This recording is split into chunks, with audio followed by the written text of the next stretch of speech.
Welcome to my presentation about my personal teaching statement and how my educational history has impacted the teacher I am becoming today. Here is a timeline of my education history. That's me in grade prep.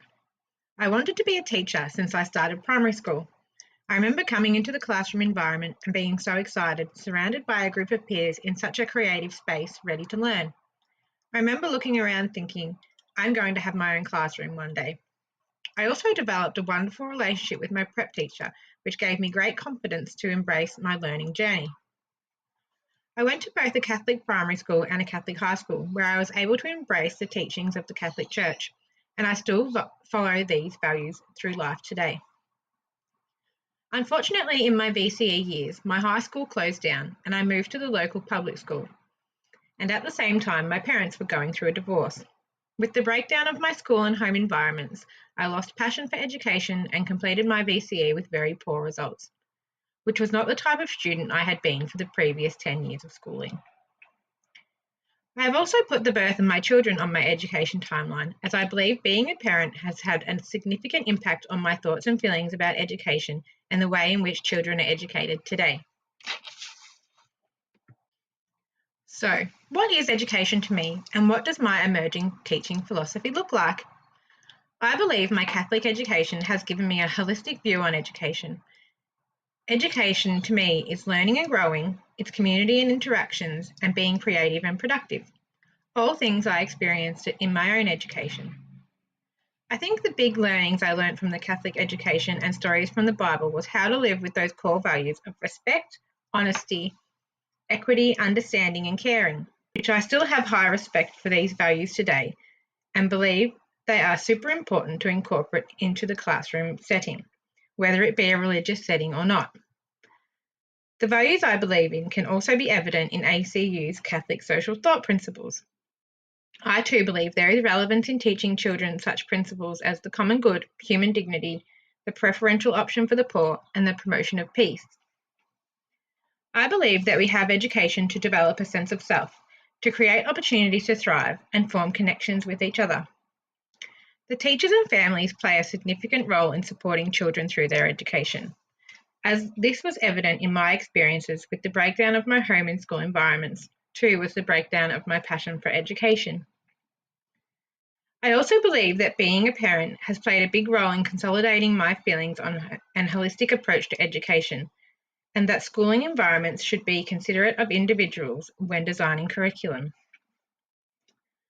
Through my daughter's education, she's now 18 and about to start uni, she always got perfect reports, so much so to the point where they were a little bit boring to me, and it didn't really define the person she was becoming at all. As a parent, I wanted more. I wanted to read about her personality, creativity, and the impact she was having on the school environment. I didn't really care so much for the tick on the expected line on the report. My middle son is the opposite. The school are calling me every semester to almost warn me that his report is going to be very far off expected level. And the way they approach me feels like they think I'm going to be upset or worried about this. It's honestly quite astonishing to me that they think these primary school reports are going to define his future.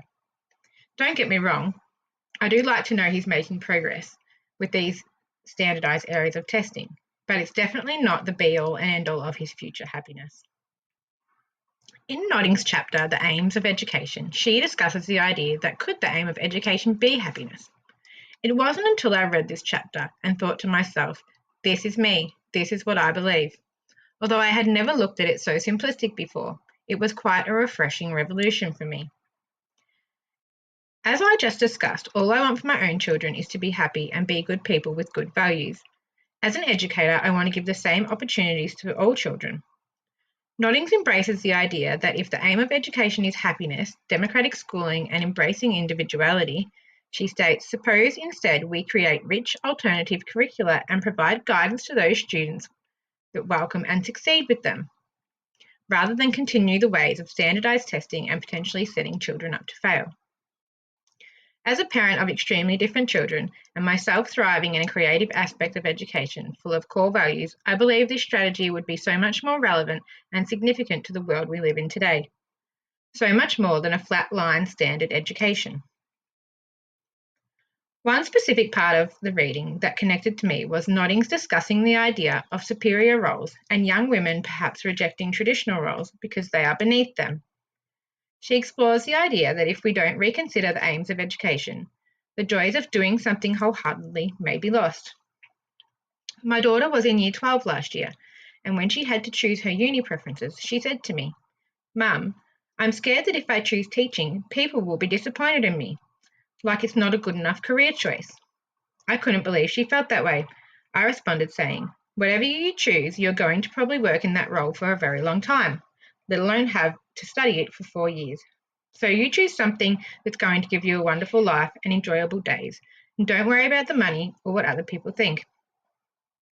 Obviously, I knew this conversation was significant at the time, although after reading Nodding's chapter on the aims of education, it has been brought to my attention that happiness is an extremely relevant aim of education, and I am already incorporating this into my personal life as well as my career. Thank you for watching my presentation.